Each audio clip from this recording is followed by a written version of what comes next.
Okay, we are going to go ahead and get started. Thank you everyone for joining. My name is Ashley. I am a planning specialist with Texas Sea Grant, and welcome to another episode of our Hazard Webinar Wednesday series. We are hosting this series throughout hurricane season as a way to jumpstart conversations about preparedness and recovery.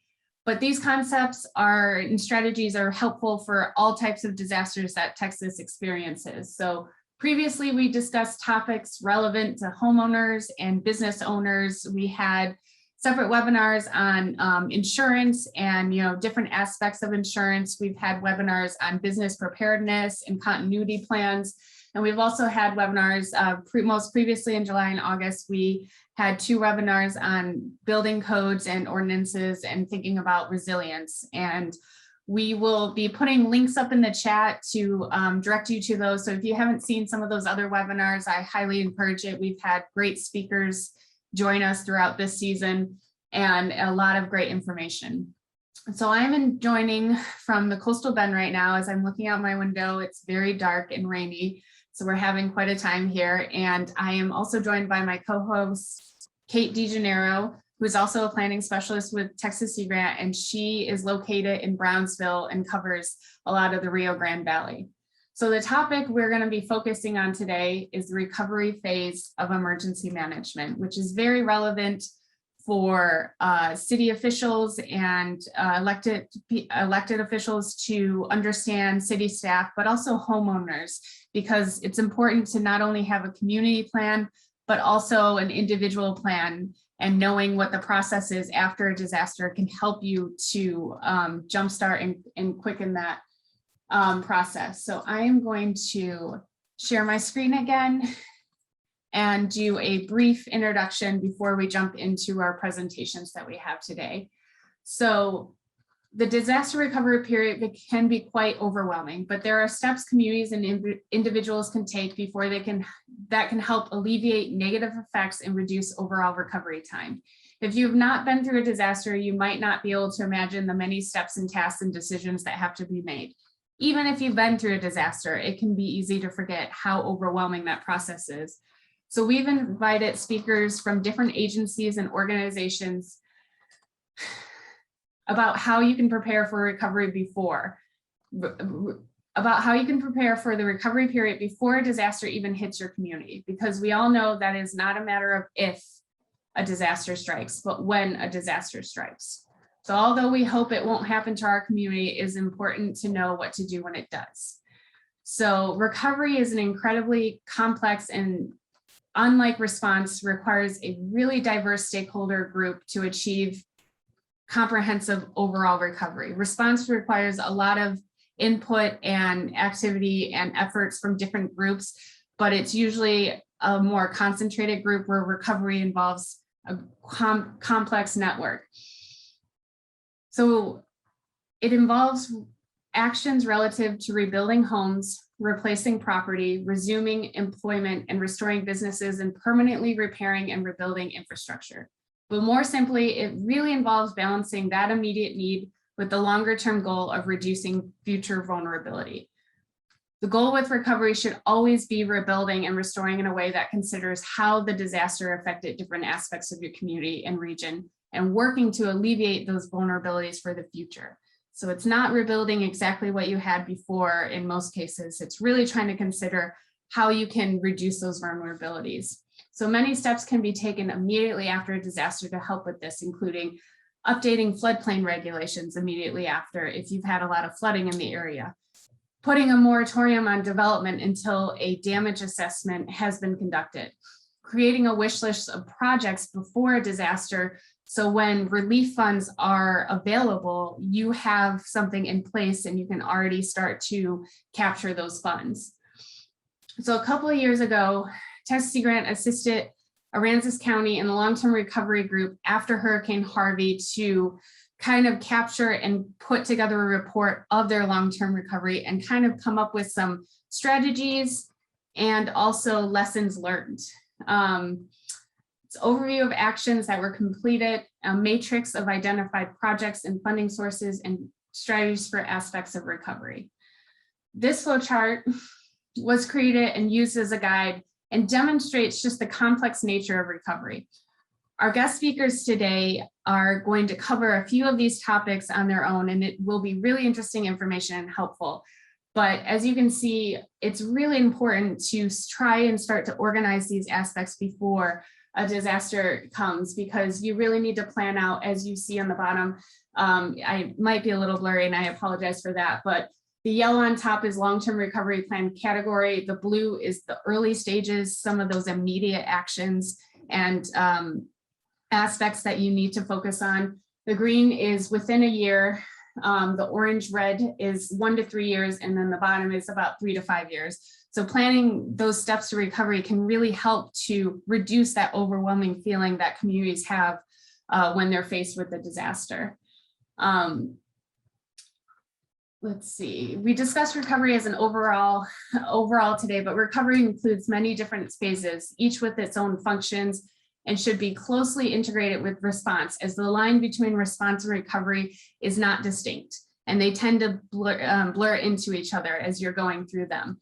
Usually immediately after life-saving rescue and care begins, damage assessment to understand the extent of the damage and collect information that could be used to make an emergency declaration, and makes different types of funds available, such as public assistance and individual assistance.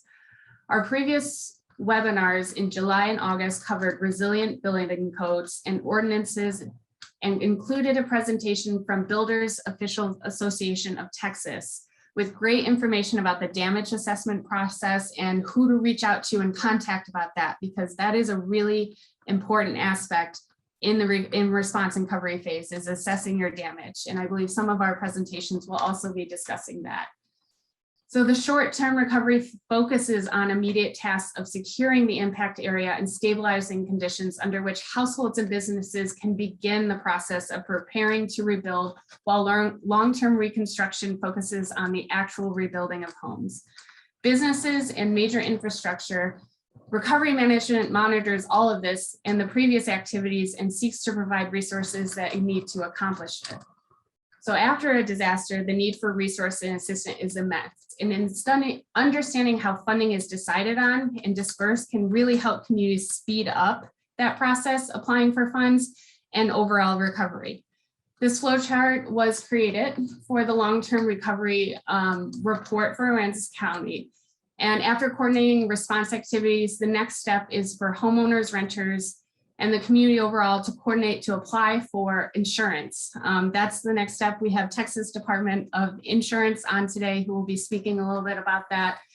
And from there, there's all these other pots of funding and resources that can be applied for to fill in the gaps. Aransas County found that nonprofits and faith-based organizations were really helpful and huge assets during this phase, and can help speed up these activities because they're not otherwise held up by some of the red tape that municipalities can often be held up and slow down the process. A very important concept to relate to homeowners and renters seeking assistance is the duplication of benefits. This can often arise when an individual is applying for FEMA assistance while also seeking help from a local nonprofit or volunteer-based organization. So applying for different pots of money, it can be very easy to duplicate those assistance and as a result get in trouble or have to pay back some of those funds, which is not something you want to discover through the recovery phase. So for an example, an individual can apply for federal assistance, and during that waiting period, a volunteer group can come in and offer assistance for building materials. But if they do eventually get that federal funding, then they can't also apply that to building materials. So open transparency about this and really educating constituents is really important to make sure that you don't have to repay those funds. And finally, I just wanted to impart some of the major lessons learned. We worked a lot with the Aransas County Long-Term Recovery Team, and there are some things that came out of that they are hoping to implement for future, in case a disaster hits as well.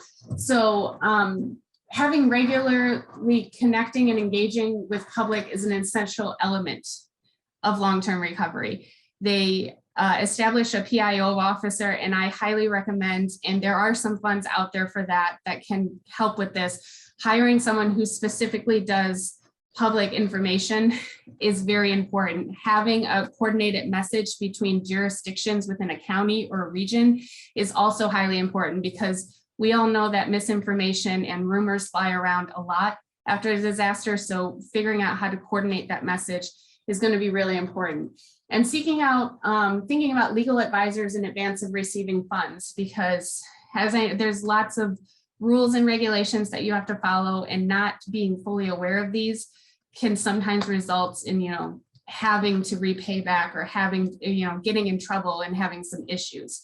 So having those type of consultations, and the university, Texas A&M University, was very helpful through this. So universities and other resources can provide some assistance. Consider drafting up memorandums of understanding or contracts for developers coming into the area, and set up a registry of trustworthy developers, because we know fraud is a major issue that can happen. And after a disaster, communities can get descended on from all these different individuals and organizations trying to help, and some of them it's fraud. So what Aransas County did was set up a registry and coordinate it with the developers, so they could be on that registry and let their constituents know, like, hey, we have a list, these are trusted, we've vetted them. If you go outside of that, we can't be sure that those aren't vetted and that they're not going to cause problems. And coordinate across jurisdictions in regards to development and standards and processes. Disaster usually crosses jurisdictions and developers from all over. And so when a region is hit and there's developers coming in, it can be helpful in speed up the recovery if you go across jurisdiction lines and kind of come up with a coordinated process for how to apply for permits, for how to get some certain standards going, so that it can really speed it up. Because I know after Harvey, this whole region, each jurisdiction had a different process set up, and it could kind of slow things down. And also think about donations management. A lot of towns get an influx of donations, and sometimes they just sit out in the exposed air and can get damaged and ruined. Sometimes communities get sent winter jackets and stuff, which here in the South, we know that's not going to be quite helpful for our constituents. So coordinating with those groups that are leading donations, and also figuring out where you're going to put your donations, can be really helpful. So without, here we are. And with that, we are going to continue on. We are recording this webinar, so it will be available. Afterwards, we will send you a link and you can share it with people. And we are going to put in the chat box some links to our other videos. And speaker up today is Douglas Kloffenstein, and he is joining us from Texas Department of Insurance. And Doug, if you would like to share your screen and start your video.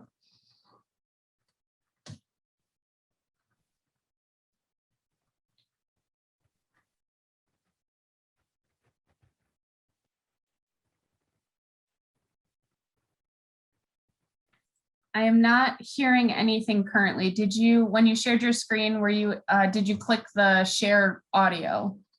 You might have to exit your screen and then reshare again.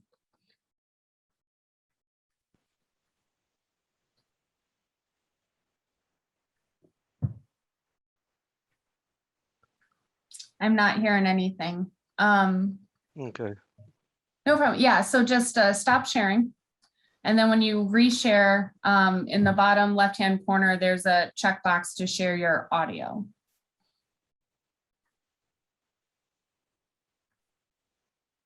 The windstorm inspections program, we often think of. Good afternoon. My name is Doug Kloppenstein, and I work for the Texas Department of Insurance Windstorm Office in Corpus Christi, Texas. In the windstorm inspections program, we often think of recovery as to when people rebuild their house or their business after a storm.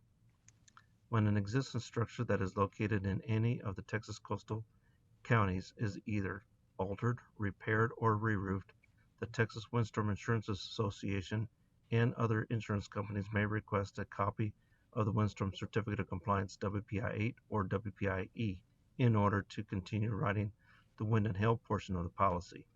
The certificate of compliance ensures the insurance companies that the work meets the windstorm adopted building codes. Property owners may want to make sure that contractors are pulling the proper building permits. A TDI windstorm application WPI-1 is one of those permits. Make sure you get a copy of the WPI-1 with the application ID number. Once you have the application ID number, you may visit the TDI website at www.tdi.texas.gov/WIND and click on Search for a WPI-8 or WPI-E to see if the application is submitted for the work that is being done.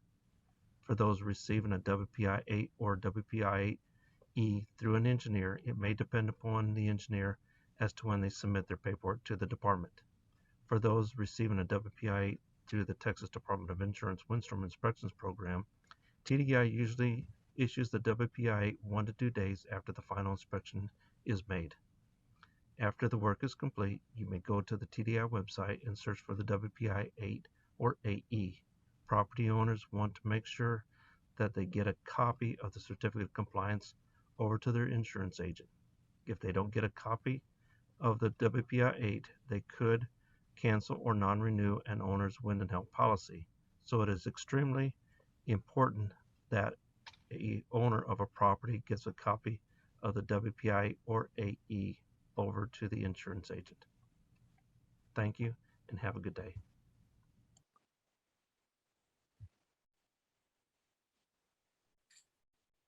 Thanks, Doug. Really short and sweet and to the point. We will have a Q&A after this, so if anyone has any follow-up questions.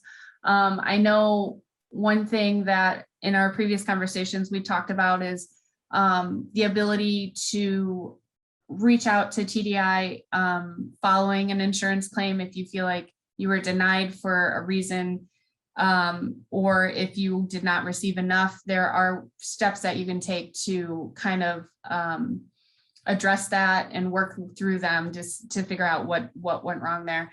But we'll be able to talk to you at the Q&A.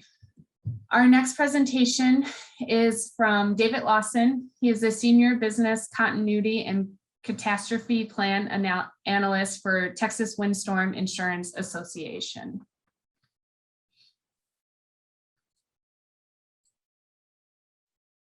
Oh, I think I did the thing where I didn't share my audio. There we go.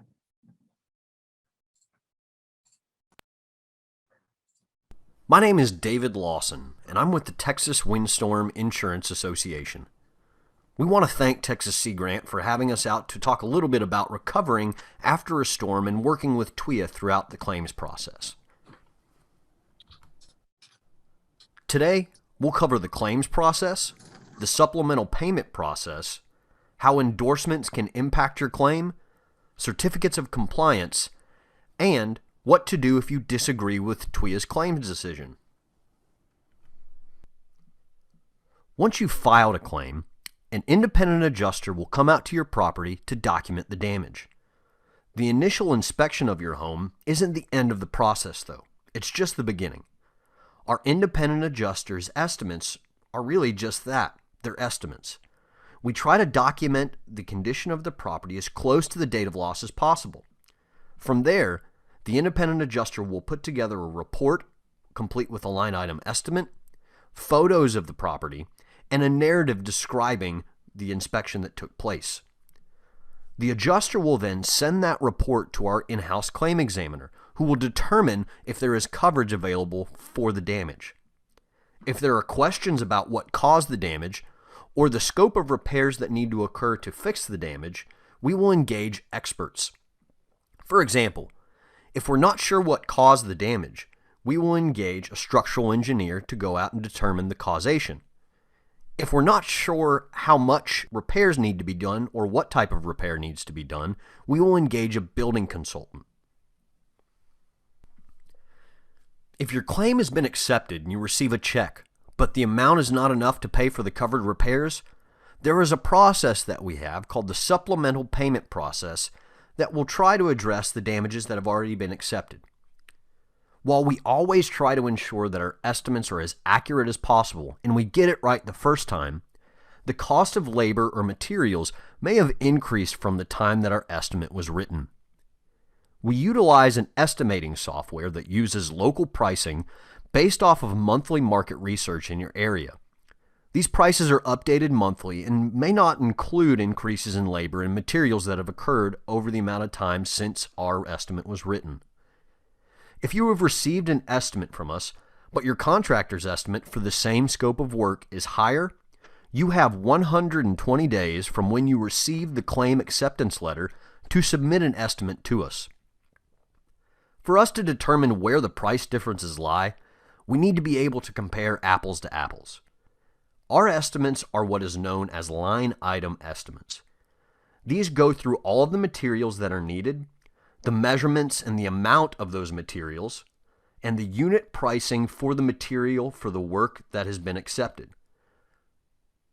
We ask that your contractor, to the best of their ability, try to provide us with a line item estimate as well. If we receive a lump sum estimate that does not break out the pricing, we're unable to determine where the differences lie. These are also deceiving for the homeowner. Without understanding the unit pricing, you won't completely be able to tell where they're coming up with the prices. We have a fiduciary duty to our policyholders to ensure that we're not paying for things that are outside of the scope of the policy. This is your money, and we need to ensure that claims are not overpaid or underpaid. Please, if you have unmet needs during the claims process, call us. We owe you an explanation that you understand, and we want to work with you to ensure that we are addressing all of your needs. As the insurer of last resort for the Texas coast, our policies are fairly limited in the coverages that they provide. However, there are coverages that you can add to your policy for an increase in premium that may expand what's available to you after a storm. Especially after a major event, it's very important to understand how these endorsements impact your policy. For example, the 320 endorsement provides coverage for what's called wind-driven rain, and that is for interior damages that have been caused by rain being driven in by the force of wind unrelated to a storm-created opening.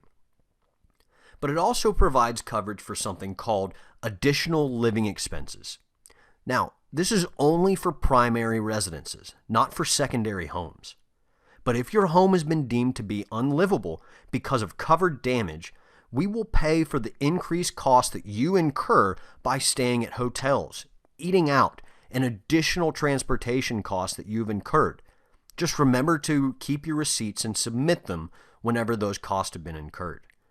And the final thing that it provides is a $500 food spoilage allowance that is applicable to when power outages occur by wind or hail. The 431 endorsement provides you with a coverage and a percentage of your total limit of liability for the increased cost you may incur if you have to upgrade portions of your home due to building codes. This can be very helpful if you live in an older home along the coast. If your home was substantially damaged, about 50% or more, and in a certain area along the coast, building codes related to the National Flood Insurance Program regulations require that the home be built at a certain height about what is known as the base flood elevation. If a portion of your roof is flat, less than a 2/12 pitch, code requires that it have modified bitumen or rolled roofing.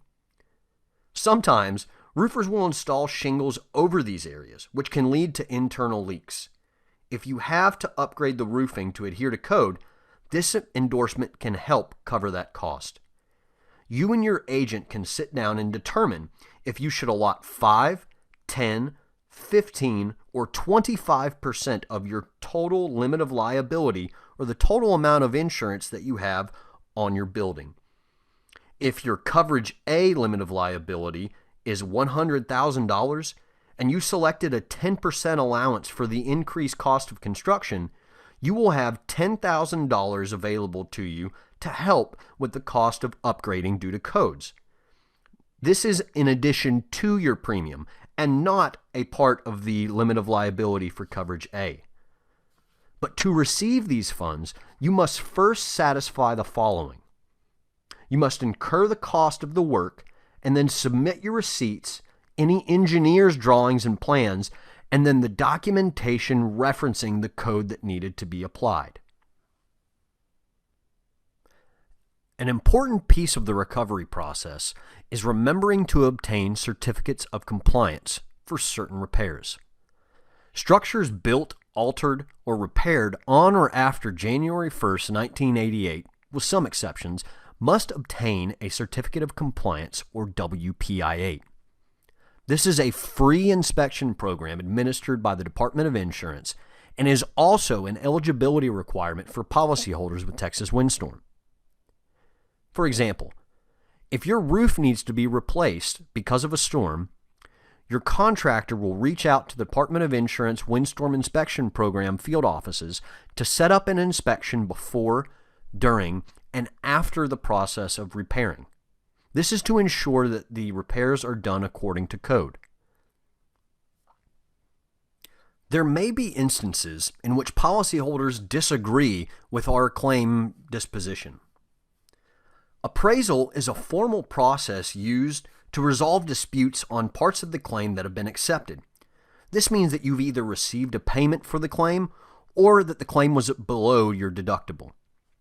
You have 120 days from the day you receive your disposition letter to submit this request. There's no harm in requesting appraisal at any time prior to the deadline. At your request, TWIA will suspend the process while we work with you to preserve your claim. This allows both us and the policyholder more time to resolve any pricing differences and ensure that you have the right to request appraisal, but you do not have to move forward if you do not want to. You can find the request form within the disposition letter that you receive in the mail. Once you submit this form, we will likely request a second inspection from our experts. We will also continue to work with you and your contractor to resolve any differences. If we are unable to resolve the differences and end up going to appraisal, the policyholder is responsible for retaining their own appraiser, who will provide their estimate of the accepted damages. TWIA's appraiser will then present their estimate for the accepted damages as well. If the two appraisers can't come to an agreement, an umpire, whose cost is split between TWIA and the policyholder, will then determine if an award for additional funds is merited. So, what are your options if your claim is denied? First, call us and ask to reevaluate your claim. If there's new information or something that we missed, we absolutely want to make sure that we get it right. But if TWIA determines that the damage is excluded from the policy, you do have the ability to formally dispute this. You have up to 2 years after the day you receive your disposition letter to send us your notice of intent to sue. You must give us 60 days then to respond to this request. TWIA may also request what is known as mediation before the suit moves forward. This is a process that allows both parties to try to come to an agreement without having to go through the cost of a trial. And finally, if you've been impacted by Hurricane Nicholas, we are holding a TWIA webinar to answer your claims questions on Wednesday, October 6th at 6 p.m. You can visit TWIA.org, our Facebook page, or our Nextdoor page for information and for the link to the Zoom. Thank you. All right. Thank you, David. That was really enlightening. And yes, please, if you have any questions or anything that you've experienced after Nicholas, join that webinar. It should be full of some good information. And I'm gonna, there we go. Our next speaker is Jennifer Molinari, the Director of State-Run Housing Programs for the Texas General Land Office. And she's going to be talking with us about some housing recovery programs. Let me, And as Ashley is trying to get that pulled up, just a quick editor's note and a little thing to note about me. I am a people person and not a number person. So it's a really good thing. I have some great numbers people on my team. At about slide 20, I think it was, or 10 maybe, one of the two, I discussed, because again, I'm not good with numbers. I mentioned that the Texas General Land Office had assisted over 35,000 people with our short-term housing programs that we did with Fema. That was actually 3,500 that we did. And with that, I can hear that we're about to begin the presentation. So I will let you take it back. thanks, Jennifer. It's always good to add some editor's note. And I'm going to get this.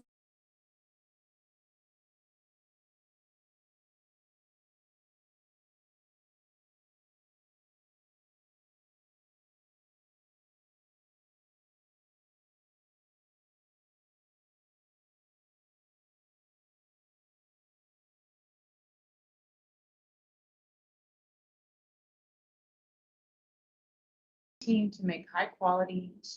Hi, my name is Jennifer Molinari, and I have the pleasure of running housing programs for the General Land Office's Community Development and Revitalization Division. It is a job of my team to make high quality, storm resistant, single family and multifamily housing available in disaster impacted areas as quickly as possible, following federal and regulations that govern our programs. I've been working in disaster recovery since Hurricane Rita hit Texas in September 2005, and that was 16 years ago this month. It is very rewarding work seeing the impact that we have made with our housing activities all over the state, including fast drop after the wildfires and flooding that occurred in Central Texas in 2015 and 2016. I especially love to see how well our houses do and how they hold up over time in subsequent disasters. More on that later. So a little bit about the GLO and what we do. George P. Bush is our commissioner, and he's responsible for overseeing a wide variety of programs and initiatives, from managing state lands to overseeing operations at the Alamo, to cleaning up our Texas beaches, and to funding education initiatives, as well as helping veterans find their own home. And of course, we do a bit of disaster recovery following major disasters in Texas. The main focus of GLO CDR is to administer Community Development Block Grant, disaster recovery and mitigation funds provided to the state through the U.S. Department of Housing and Urban Development via a congressional appropriation following federally declared disasters. In 2017, we also led the first ever FEMA direct housing mission, where our job was to provide temporary and permanent repairs to homes, as well as provide temporary and intermediate housing to disaster survivors. This unique role gave us a big head start on coordinating efforts with federal, state, local, private, and non-governmental partners, as well as disaster survivors during the response phase that we continue to rely upon during the recovery phase. Listed above are some of the programs that we run through funding from the U.S. Department of Housing and Urban Development. We have programs for individuals and households and programs for local governments that range from housing activities to planning activities to mitigation plans, and of course, several large infrastructure projects. In my presentation today, I'm going to hit on the stages of housing recovery in particular. I'm going to touch on some of the complex challenges in recovery that require coordination among federal, state, and local partners. And toward the end of the presentation, I'm going to provide some resources to guide communities in their recovery, as well as resources to create recovery plans with attainable, measurable goals, and discuss resources we have made available to individuals to better prepare them and shorten their recovery during the next event. So with that, here you see 4 main stages of recovery. These 4 stages overlap by design so that as one phase is wrapping up, the other phases are already beginning and they are ramping up to fill as many needs and as many gaps as possible. Before I go into these phases for housing recovery, I'm going to start with some statistics from Hurricane Harvey. First, before Hurricane Harvey, in 2016, there were 4 major disaster declarations as a result of flooding in Texas. Then Hurricane Harvey hit in 2017 and resulted in the largest recovery effort in Texas to date.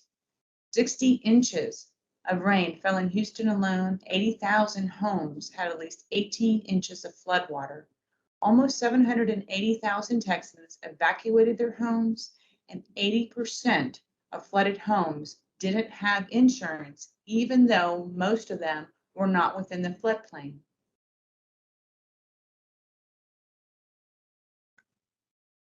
When Hurricane Harvey made landfall in Texas on August 25, 2017, as a Category 4, it became the country's first major Category 3 or higher hurricane since Wilma hit Florida in October 2005, and the first major hurricane to strike southern Texas since Cecilia in 1970. It kicked off a historically destructive 2017 storm season for the Caribbean and the southern U.S. The magnitude of the disaster kicked off a massive response effort.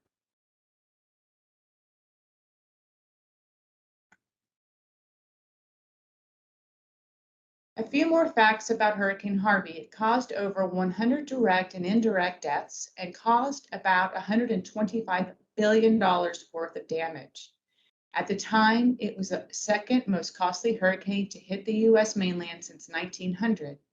Before the storm made landfall near Rockport, the Federal Emergency Management Agency had pre-positioned supplies and personnel in the state ready to join the Texas Division of Emergency Management, local agencies, and others in responding to the devastation caused by Harvey. President Trump issued a major disaster declaration immediately that allowed dozens of federal agencies to assign personnel to support Texas. Within days, the number of FEMA employees, other federal agencies, and the National Guard topped $31,000, all focused on helping Texans respond to Hurricane Harvey. Here you can see the sequence of delivery going from our voluntary agencies into federal assistance in the form of immediate needs, and then housing assistance, and then so forth through SBA, and finally through state, other needs assessment, and then back to voluntary agencies during the response phase. During the very early stages of response, FEMA provides immediate assistance, as we just discussed, and they begin to stand up short-term and intermediate housing programs. GLO assisted FEMA in the administration of FEMA's short-term housing program in 2017, and by the conclusion of the program, FEMA and the GLO provided direct housing to over 35,000 households. GLO also administered the Partial Repair and Essential Power for Sheltering program in coordination with FEMA.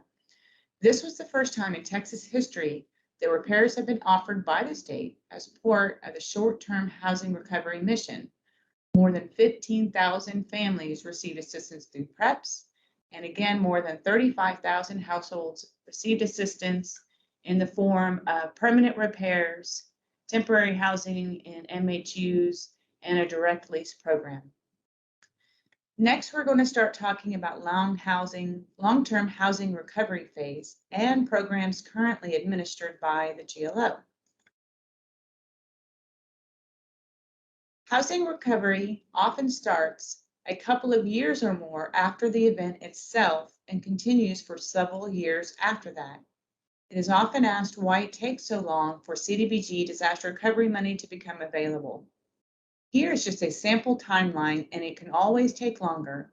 For example, our latest action plan was approved by HUD in March of 2020, but our grant agreement wasn't finalized until close to a year later, and we cannot begin programs until we have that grant agreement executed.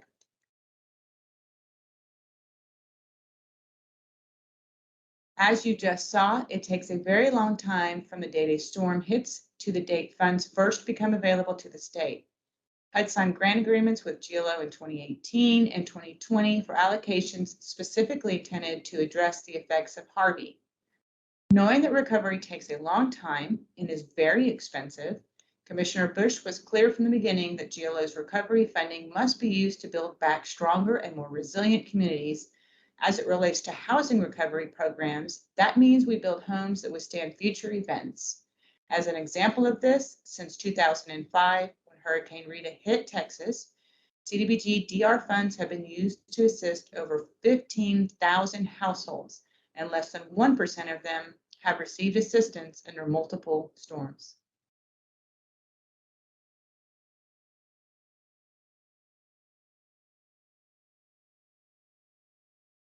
Once a housing recovery program begins, depending on the size of the event, it can take several years before all assistance is complete, and the rebuilding process is complex.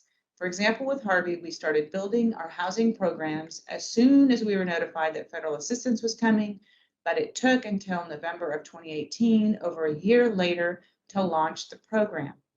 From November of 2018 to November of 2020, though, which is a 2-year time span, we were then able to repair or replace 2,270 homes. Nearly 1 year later, that number increased by 1,230 to 3,500 households. We anticipate completing our construction activities next year, and that's going to be 5 years after Hurricane Harvey made landfall. By the way, that is warp speed for a program of this complexity and the magnitude.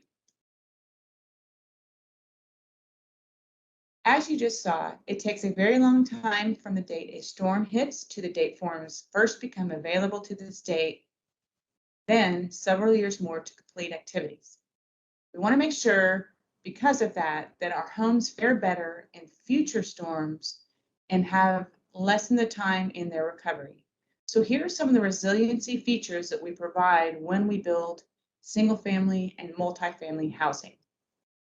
We elevate floors above the flood line, and that can either be 2 feet above the base flood elevation level required by HUD, but we can also go 2 feet above a flood line, even if the home is not in a floodplain. That's what we call our optional elevation program.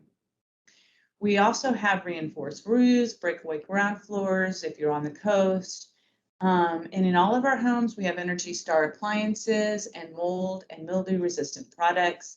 We do fire safe landscaping around our multifamily properties and firewalls. And we know that all of these features are not enough, so we also partner with a variety of local partners to help prepare individuals and others for the next event, and to provide other resources to individuals as they go through their recovery. Of course, disaster recovery is complex. It is not one size fits all, and we cannot provide solutions for everyone. GLO has worked hard to foster partnerships that help with handoffs during all of the phases of recovery, from response to short-term to intermediate, and of course, long-term recovery as well as making a concerted effort to plan for the next event. Listed here are some of our partners that we work with during blue skies and dark skies to help our Texans prepare for, weather, and withstand storms. We're also collaborating with the Texas Rio Grande Legal Aid, who's taking a role in helping households prepare for disaster events before they happen. These tips are critical for everyone in order to minimize recovery timelines and can be found in a report on our website. Now I'm going to go through another document that we put together after Hurricane Harvey that includes some key takeaways. GLO released Hurricane Harvey, Texas at Risk, with the purpose of capturing lessons learned from GLO's response to Hurricane Harvey, with a focus on housing. GLO's lessons learned can be found in this report. There are a total of 18 recommendations for streamlining future disaster response efforts.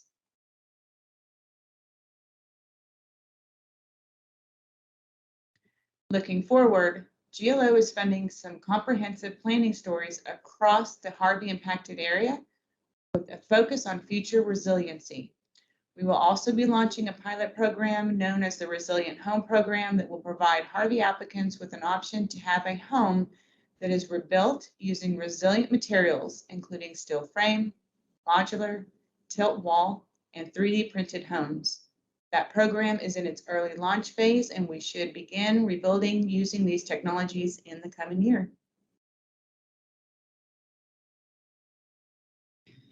To wrap up, here are some other resources that municipalities can reference to create plans with attainable and measurable goals.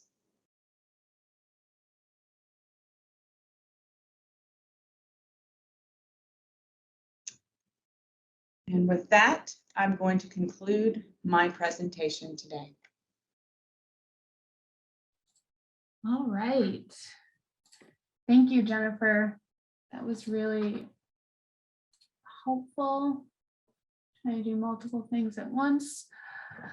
All right, and we have one more presentation from Josh Hollinsworth, who is with the Texas Division of Emergency Management. He's going to provide a short presentation. We will have one last poll question, and then we are going to do a Q&A with the remaining time that we have. We do have this webinar until about 2, but since our presentations were short today, we might wrap up early depending on what kind of questions you guys have. There is a Q&A chat box, so if anyone wants to start the question asking, you can feel free to put in there, and then we will also provide opportunities for you to speak up if you would like during the Q&A. So with that, I am going to show the last presentation.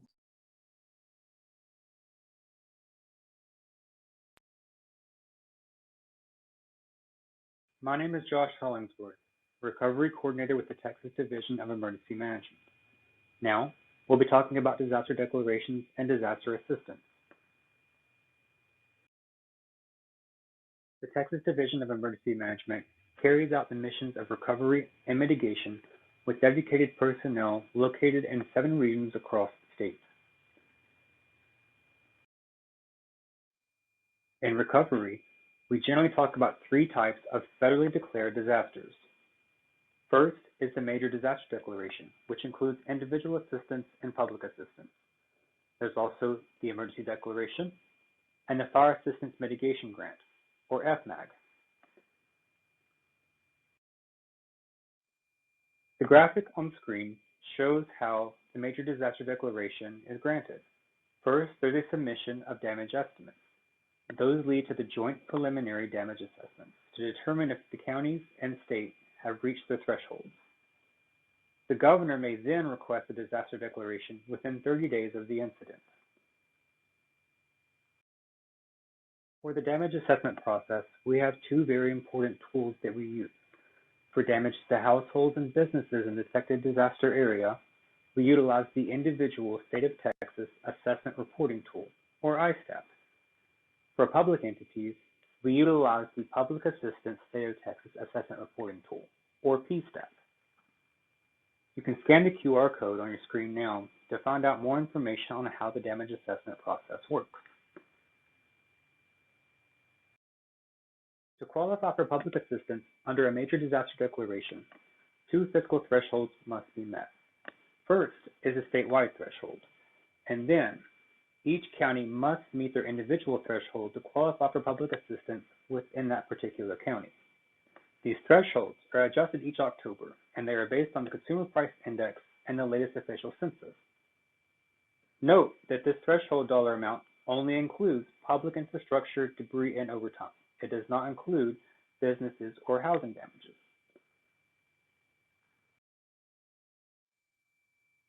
The Public Assistance Program provides grants to state, local, and nonprofit entities. Specifically, it provides assistance for emergency work, which is categories A through B, and permanent work, categories C through G. So who is eligible under the Fema PA program? Cities and towns and other eligible government subdivisions of the state, counties, nonprofits, houses of worship, independent school districts, state agencies, and special districts. These entities must submit a request for public assistance within 30 days of the date of declaration to participate in the public assistance program. The local cost share for PA is generally 25%, but in catastrophic disasters, a lower local cost share may be negotiated. For example, Hurricane Harvey has a 10% local cost share, and COVID-19 has a 0% local cost share.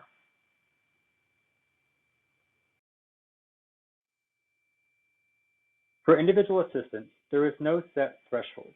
Instead, it is based off the PDA results and the state's fiscal capacity and resource availability, which can be affected by previous disasters or ongoing disasters, uninsured homes and personal property losses, disaster impacted population profile, the impact to community infrastructure, casualties, and disaster-related unemployment. An individual assistance declaration provides money and services to individuals and federally declared counties whose property was damaged or destroyed and the losses were not covered by insurance. Some assistance may include the Individuals and Households Program, or IHP, the Crisis Counseling Program, Disaster Case Management, Disaster Unemployment Assistance, Disaster Legal Services, and Direct Housing. Other individual assistance services include disaster recovery centers, which are accessible facilities where individuals can learn more about Fema and other disaster assistance programs, and the Small Business Administration, which can provide low-interest loans to individuals and businesses.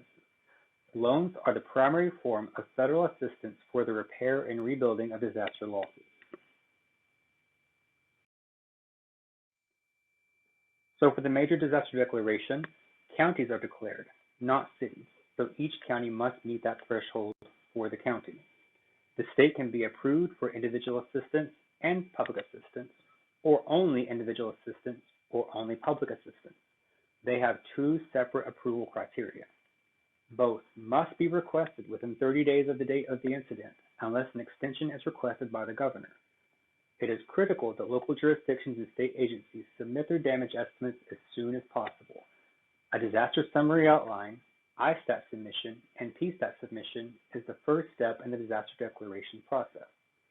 These tools provide critical information on the number of homes that were damaged or destroyed and the dollar amount associated with public infrastructure losses. The second type of disaster declaration we'll talk about is the emergency declaration.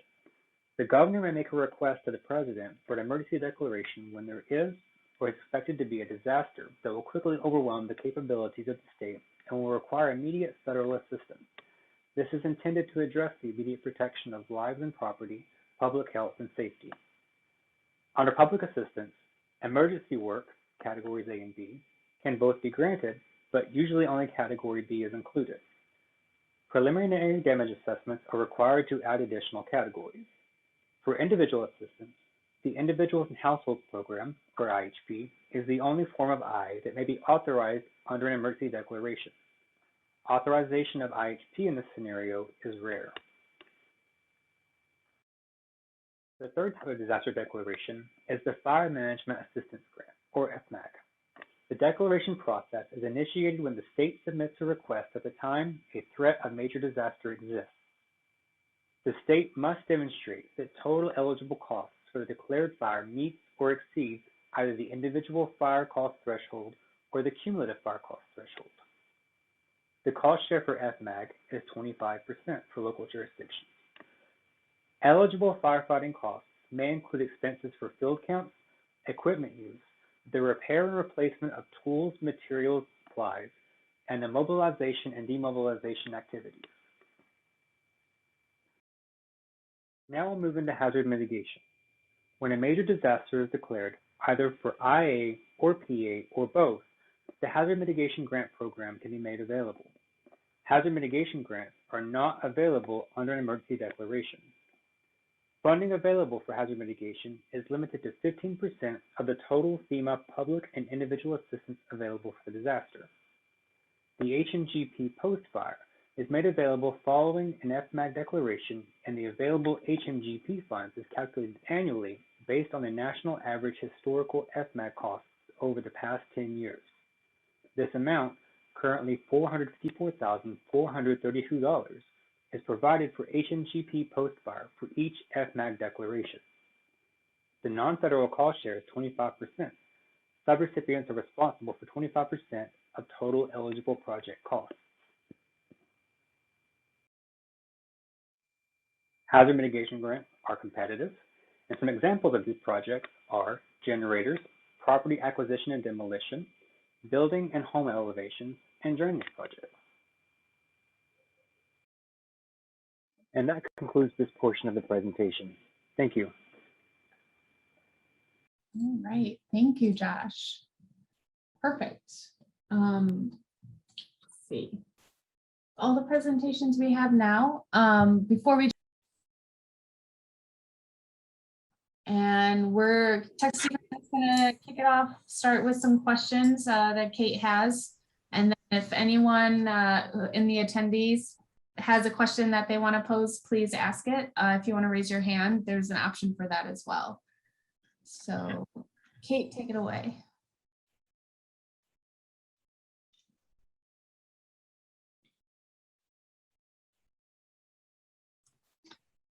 Sorry, I was recording the answers to the poll questions.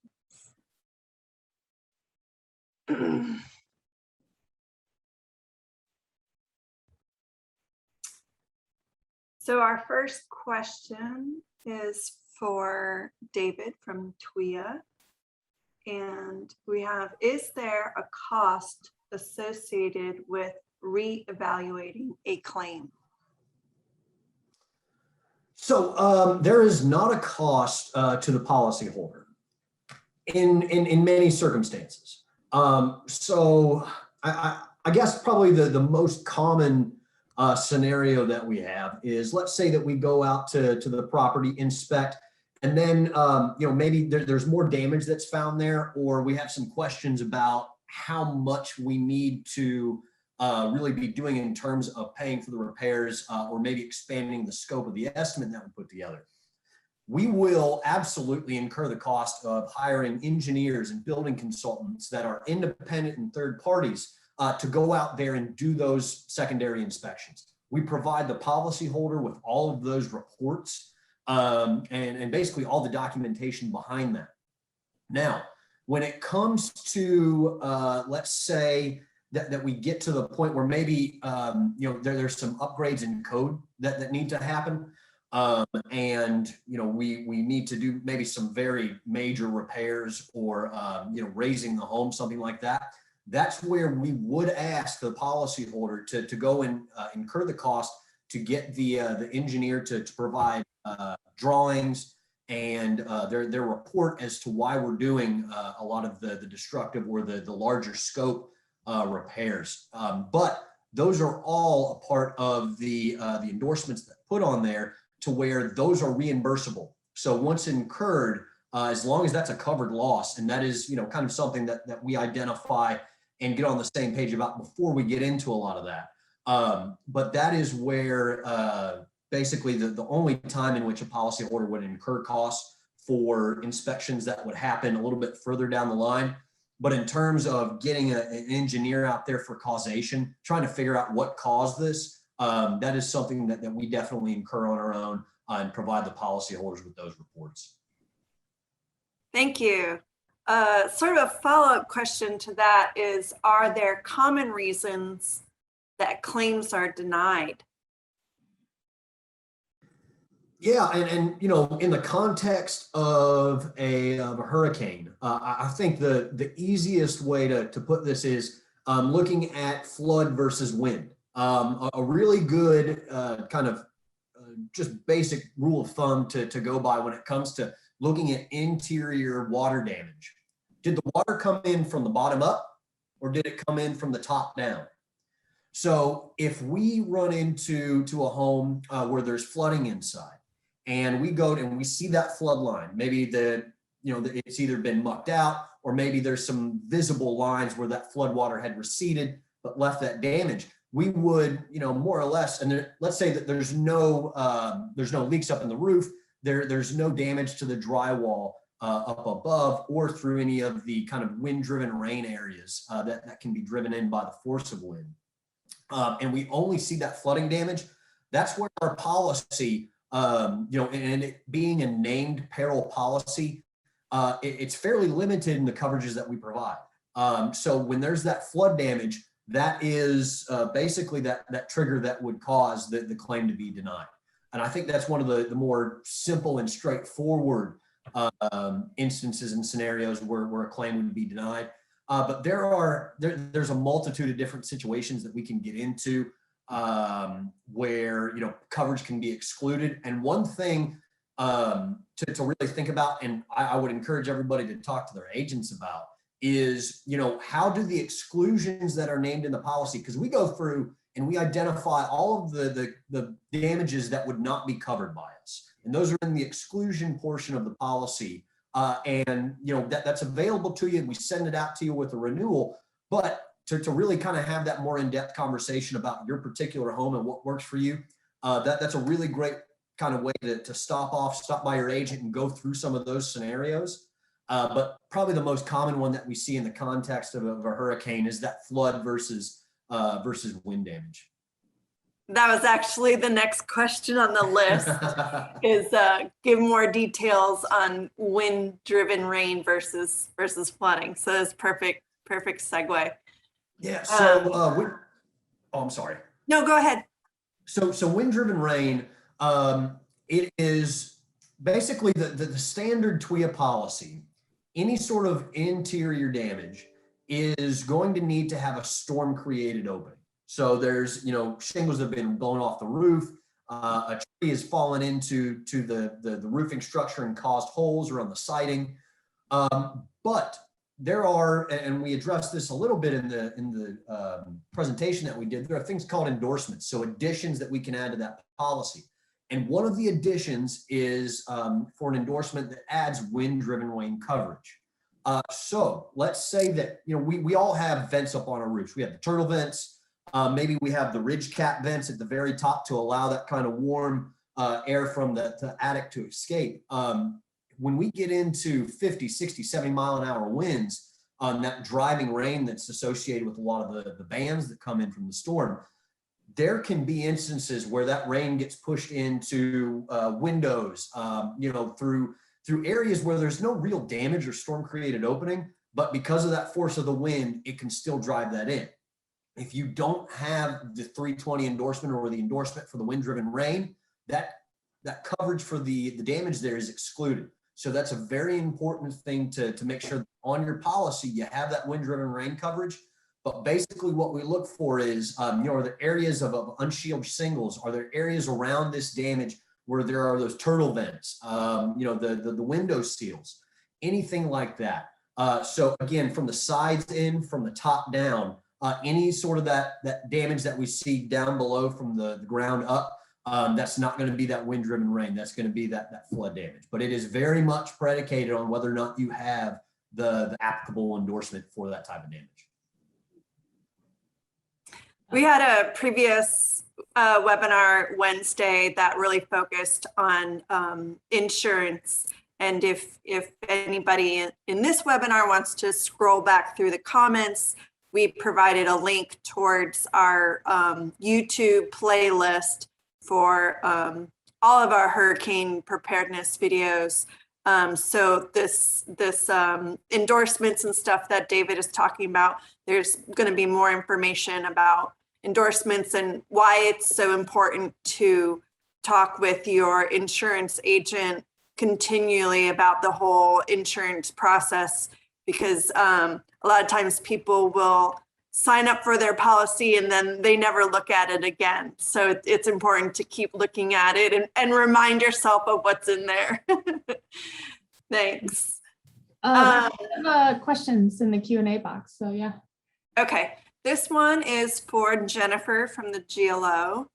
It says, since we know that the state will continually have disasters, why can't the timeline for federal funds be compressed, since only the number of impacted parties, dollar amount of damage, and time of disaster will essentially be the changes?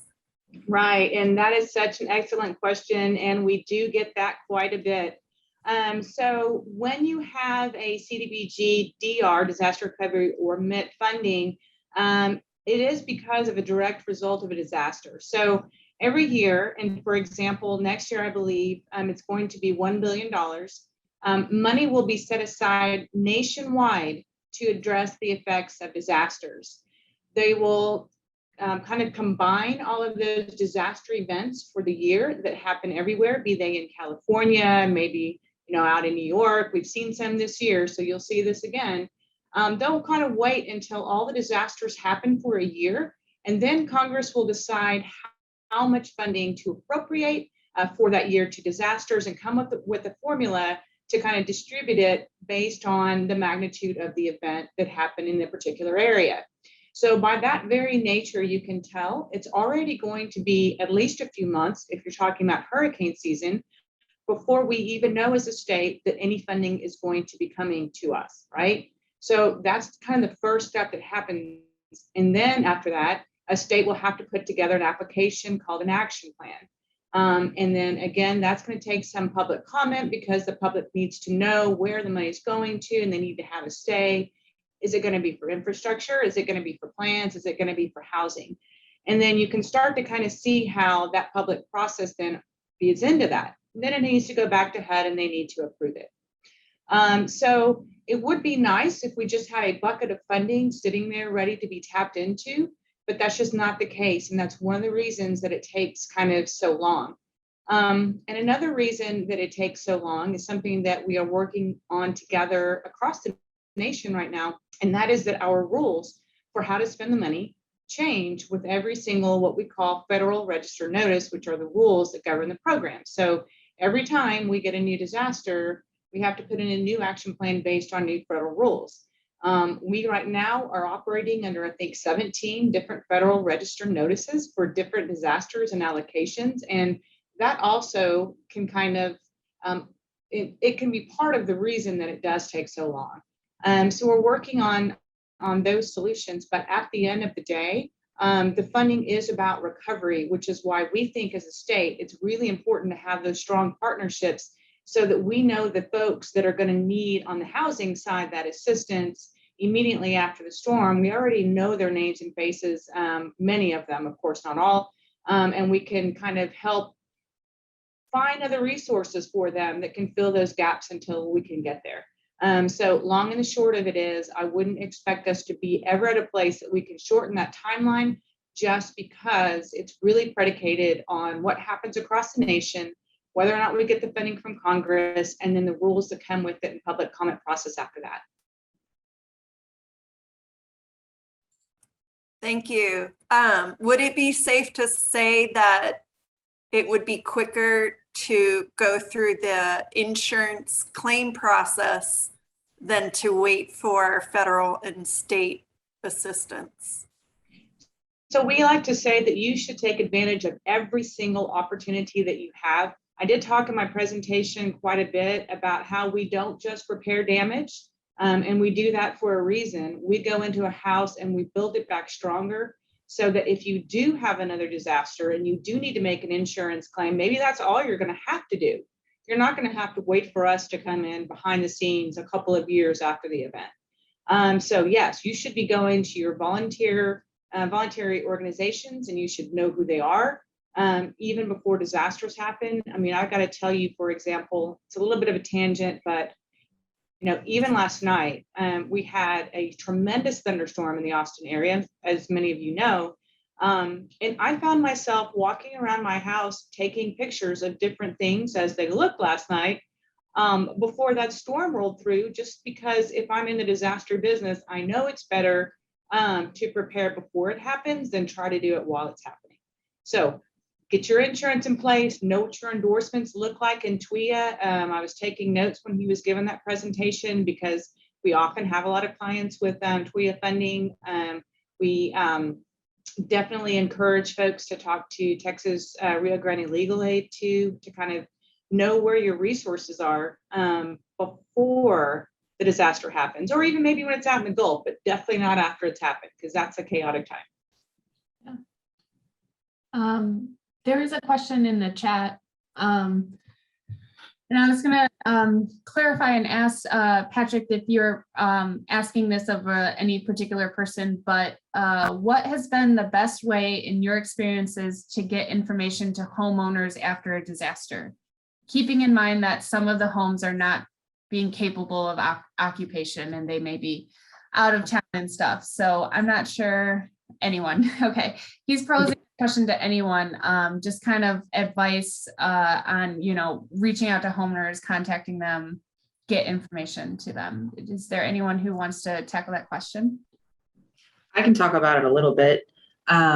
It's extremely challenging. And, then if it's a disaster that displaces people and their homes are inhabitable, it makes it even harder. And then when you add in the fact that cell service could be down, electricity can be out for a long time, and that affects phones as well. So even if you have a landline and that's down, it's really difficult, which is one of the reasons why, again, it's the same mantra of be prepared before, not after, of making sure that you have alternate contact information with your insurance company. So us, we ask agents to have multiple ways to contact their policyholders, and we like to have it in our systems. Whenever you file a claim with the insurance company, be generous with your contact information. Give them your brother's cell phone number, give them your parents' address, wherever it is you're staying. I know it may feel invasive, but we're not going to call you and try to sell you something. We're calling you to talk to you about your claim. And when, you're an organization that's trying to get information out there and you're putting stuff on your website and you're putting stuff on Facebook and you're, following up with emails and you're following up with phone calls, if it's not landing, it doesn't matter how much you do. And that's a really huge challenge. So what's the best way is use as many channels as humanly possible to try to reach as many people as possible. And a lot of times that comes down to networks like we have here of partners, and saying, hey, if they need to talk to TWIA, have them call us this number, or please have them, so share your information, your contact information with your partners, word of mouth. And we've looked at, for the next big storm, because it isn't if, it's when, putting up billboards on the evacuation routes. And some of the major evacuation routes, for example, like in and out of Houston and the Galveston area, have the digital billboards. And so we have that kind of on our list of how to implement that quickly. And speaking of evacuation, if we have folks at Red Cross centers and other, maybe faith-based community outreach organizations, we try to send our information there. We send it to just about anybody we can think of, and we're not shy. And that's the best answer I have. Thank you. Would anyone else like to add anything to that? I think that was a pretty good answer. I agree. Just any channel you can. Kate, do you have some more questions?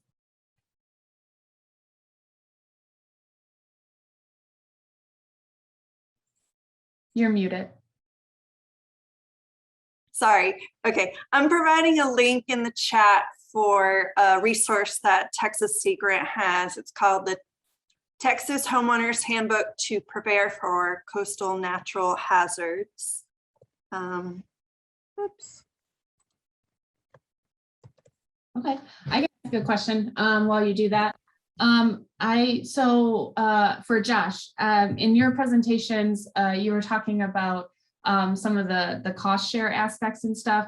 And I was curious if there is any other type of monetary value, like in kind or something, that can be used for cost share, or is it just strictly funds from the community?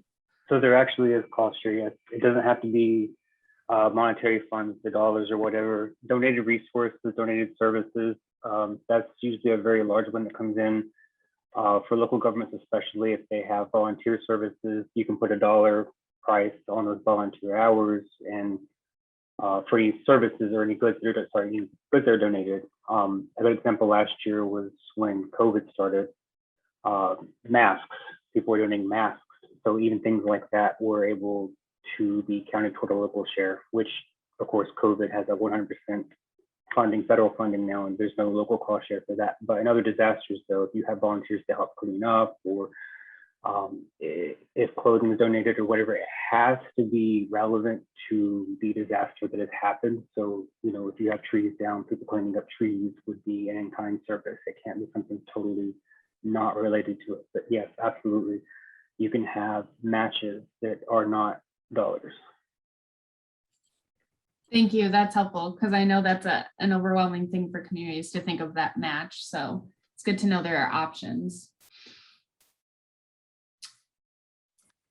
So another TDEM question is, can people submit their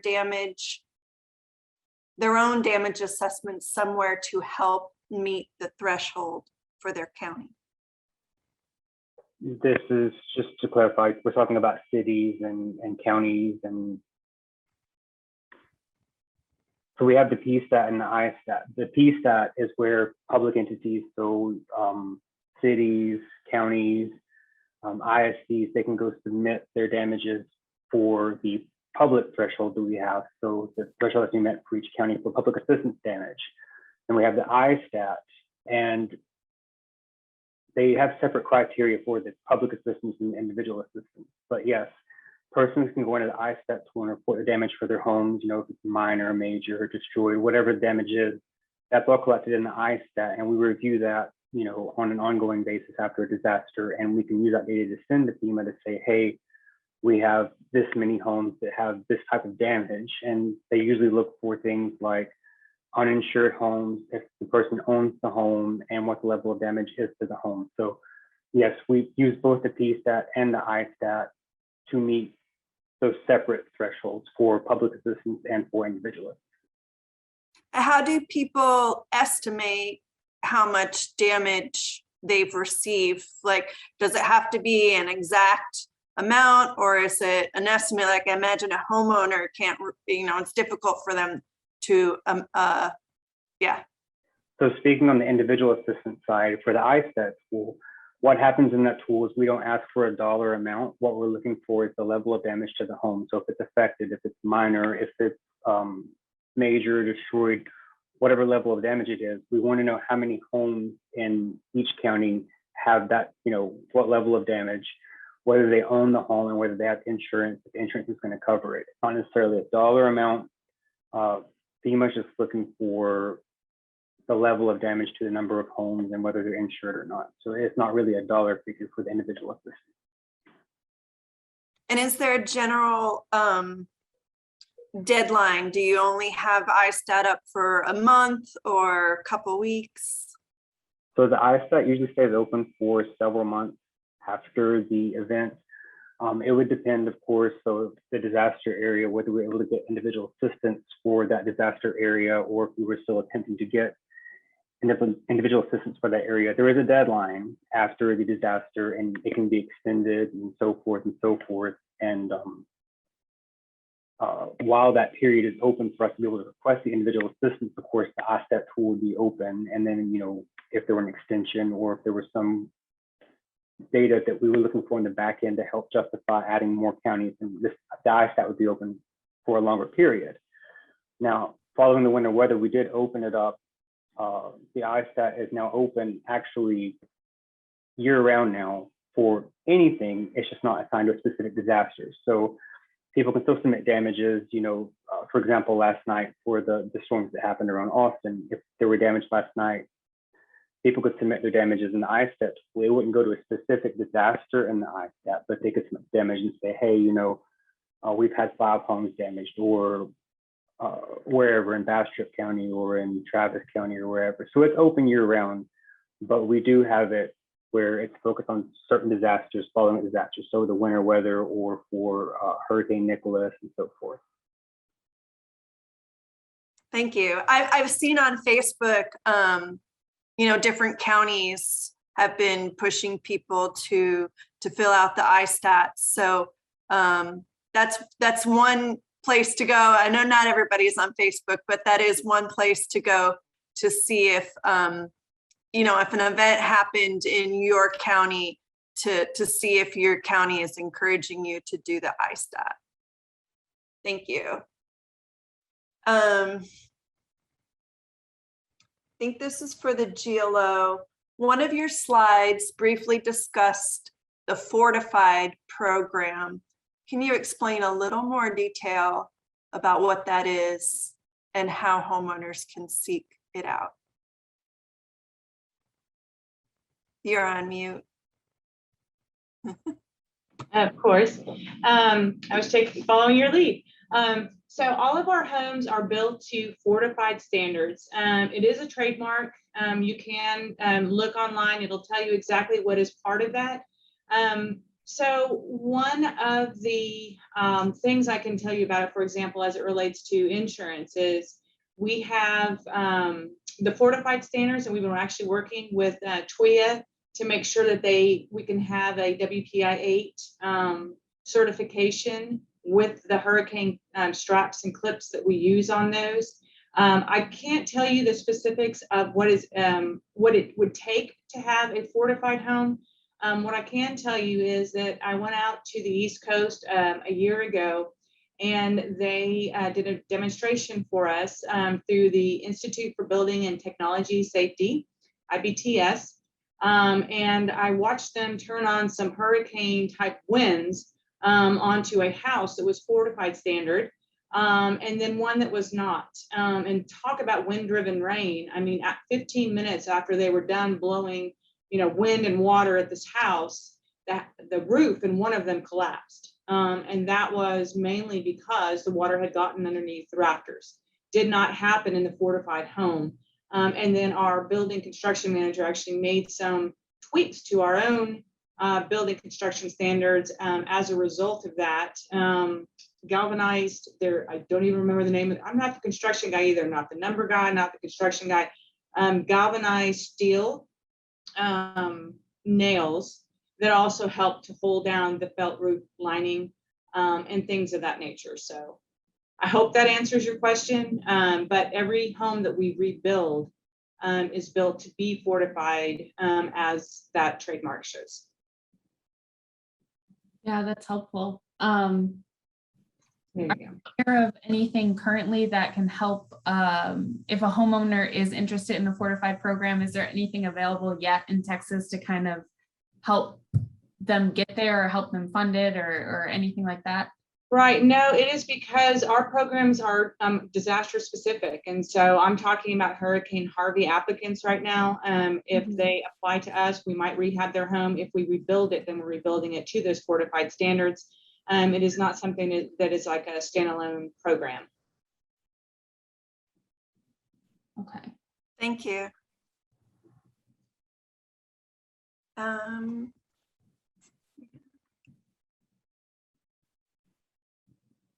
I'm not sure who this is directed to, but can you provide a brief summary of what IHP is?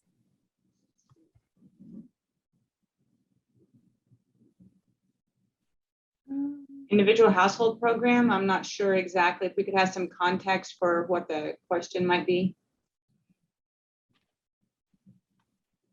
I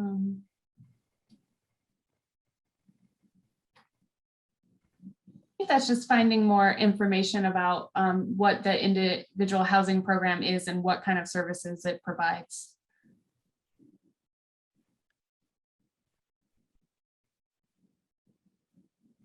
There was another question that was about housing as well. Can households qualify for short-term housing help, or do they have to reach out to their city for the information?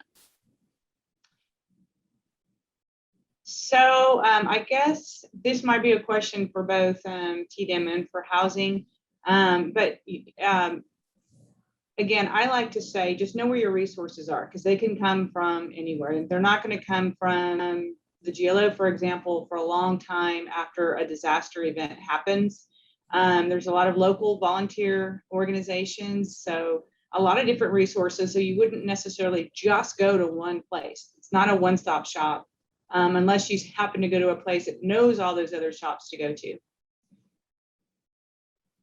And if I can jump in there too, I want to say with the individual assistance program, it's good first and foremost to have the insurance, and that's what FEMA's going to ask for first is, do you have insurance? Does the insurance cover that? And only after that is when the individual assistance program would kick in. So the IHP or any of those other assistance services would only kick in after the insurance. And it's not necessarily meant to replace every single thing. It's more of a stopgap for people than it is to make you whole again. It's best to have the insurance. I can't stress that enough. To have the insurance, then to go through the IA process. And then on the back end of that, you know, if there are other needs that need to be met, there are the voluntary agencies and voluntary services that are available to people. So. And we didn't talk very much about sequence of delivery, but that should be a term that most people are familiar with. But sequence of delivery basically means you need to start with your local grassroots folks first. Then comes in the federal assistance that might be there, but federal assistance is going to look for other sources first. So FEMA is going to look for insurance. They might also look and ask you if you have applied to SBA. And then if you don't have access to either one of those, then FEMA may assist you. It is only in cases where state resources are still needed after those initial influx of funds from FEMA in particular, that if that disaster is so big that then CDBG funding might come in. And so in sequence of delivery, CDBG funding is also really, really last resort. So we're in after everything else because we want to see that individuals have access some other recovery assistance before they get to the federal funding side. I think Ashley had a slide that sort of explained that sequence during her presentation. Yeah. So yeah, there's a slide, and I can share that with everyone afterwards with the recording when we send out the follow-up email. So that's perfect. And I think with that, unless there's any last minute questions, I think we'll let everyone go a little early. Thank you so much for joining us, panelists. Just a few things. We will be sending out information after this for everyone who attended. And we do have an upcoming webinar in our last webinar of the year in October.